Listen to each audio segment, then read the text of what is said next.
Arno Michaelis, thank you for joining us here on the World of Soul Motorcycle Community Radio Show. Thank you, Terry. It's an honor to be here. I appreciate being on your show. For those that are not familiar with you, tell us about yourself. In the late 80s and early 90s, for 7 years, I was involved in hate groups, namely as a white power skinhead. I was a leader and organizer of these groups. I was also lead singer of a white power band called Centurion that by the mid-90s had sold over 20,000 records around the world and is still popular with racists today. Through a very fortunate combination of a family who never gave up on me, a love for my daughter, and the kindness of people who I had claimed to hate, I found my way out of the white power movement, and today I have written a book called My Life After Hate. You can learn more about that at mylifeafterhate.com, as well as see videos of a lot of the speaking engagements I've done. Since the Dr. Martin Luther King Jr. holiday of 2010, I've been speaking in public about my past, talking about the mistakes I've made, hopefully shining some light on how hate and violence happens and what the effects of practicing it are. Not only on the victims of hate and violence, but also on the perpetrators. It's something that really does a lot of harm to all involved. And it's been the practice of compassion that has really helped me heal and progress from a very dark time in my past. And it's helped me reach a point today where I like to think I'm making a positive impact to counteract the harm that I did back in the day. The country has had a long history of division as it relates to race. Where do you see us now? It's a strange perspective I have, because it seems to me that in the late 80s and early 90s that racism was less tolerated then than it is now. Of course, I was a racist back then, which shaped the way my opinion on it. But in the late 80s and 90s, when we waved guns around and yelled about overthrowing the government and militias and things like that, we got slapped with federal RICO laws and thrown into prison in front of grand juries. And today you get you get your own spot on Fox News for doing that. As it relates to the country as a whole and the direction in which we're going in, how do you see your transition impacting the nation as a whole? As you move around the country and you talk about your book and your life, right. What's your objective? Well, the objective is actually fairly simple. It's the study and the practice of kindness and compassion. And this is something that has transformed my life. It's brought me to a point where on a increasing basis, day to day, there are more and more moments of my day where I am very grateful to be alive and grateful for the life I'm living. And most importantly, I'm grateful for all the life around me. I appreciate other human beings. I appreciate their presence and what they're going through in their experience. That's something special to me. Tell me about one instance that you would say would be the pinnacle in you making the transition from where you were to where you want to be, where you are now. Sure, I can give you a great example. Last summer, I was at a fast food restaurant. Very hot day. And as I was waiting for my order, I saw a black man come in with his son. And he bought his son an ice cream cone. And I kind of stood back for a moment and I took in this scene.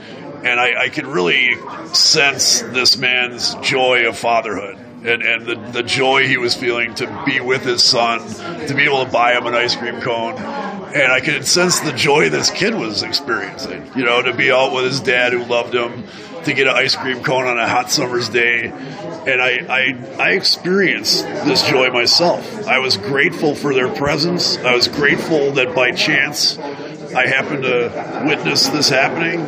I was grateful for the kid behind the counter who sold him the ice cream cone. I was grateful for the cow that made the ice cream and the sun and the rain that made the grass grow that the cow ate. Okay. This is all in one moment. of a day I'm having, and it's a moment of gratitude, it's a moment of compassion, it's a moment of humanity.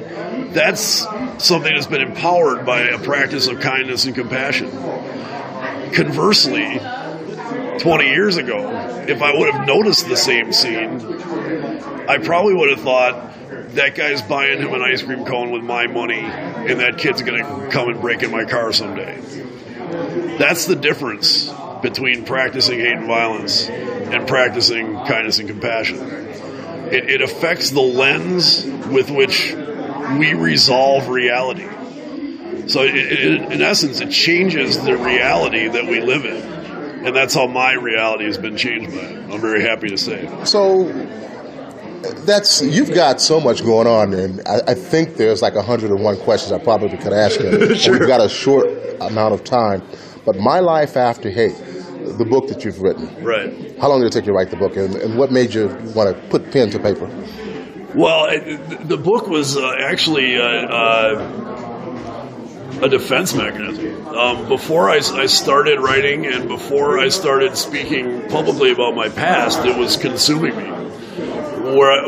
I left the white power movement in the mid-'90s, and that's when I stopped hating other people. That's when I stopped hurting other people. But after making friends with black people, Latino people, gay people, Jewish people, all these people that I had formerly hated, I felt absolutely horrible for what I had done. And all this hate and violence that I had formerly practiced and I was so familiar with, I started turning inward. In 2004, I quit drinking. And that's so you were a drunk, were you? Oh, absolutely. I was. Was that your inspiration there? Well, I was. Hey, what were you drinking, man? I was drunk or hungover for the bulk of 20 years between the time I was 14 and 34. Okay, that's serious. And interestingly, when I quit drinking is when things got really difficult because I no longer had this substance to numb this self-loathing I had. Mm-hmm. So by 2007, I had reached a point where I hated myself so much I was suicidal for almost a year. And suicidal to the point where I resented my daughter for being in my way of killing myself. That's how bad it was. And so when I started writing, it was with the thought that I needed to clean this wound. I needed to really address it properly, and I had to reconcile my past, because until I did that, this wound was going to fester, and it was obviously, spiritually infected, and really bad things were happening in my life.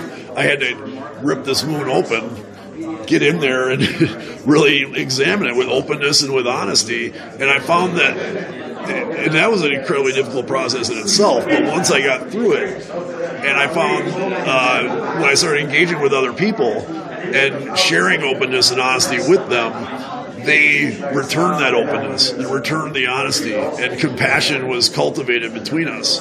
So a healing process began when I started writing, and it's been empowered by my public speaking, which I began in 2010. And to this day,